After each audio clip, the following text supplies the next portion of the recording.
Hello and welcome back. Today we're going to talk about our appointment list. From your list menu on your upper right hand toolbar, we are going to enter into our appointment list. The appointment list is going to list all patients that have appointments on your scheduler. This is where you would find any of those appointments for patients, including the patients that do not have a patient profile. So if a new patient is calling your office to find out when their appointment is, you definitely want to search in here in the appointment list because this is where you're going to find them at. If you look through my list here, you're going to notice that some of these appointments do have chart numbers attached to them, and you'll notice that some do not. Again, these are for the patients that have been scheduled on your scheduler without creating that full patient profile.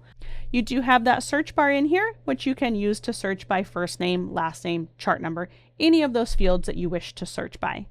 You also have that option to create new fields that you're going to have in view, again by simply right-clicking, go to Customize, and select the available fields that you want to use.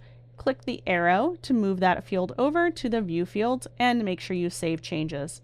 Now you do have that in view, so you can see that within your appointment list. Your appointment list will be based on a date range, so make sure you are searching within that frame of when that patient may think that they have an appointment within. You can use the function to add a new appointment from here as well by simply using that add or green plus sign. Once you click on that, that does bring you into that full appointment entry screen where you can enter in all of your information that we have talked about in the appointment entry information. Thanks for watching. We'll see you soon.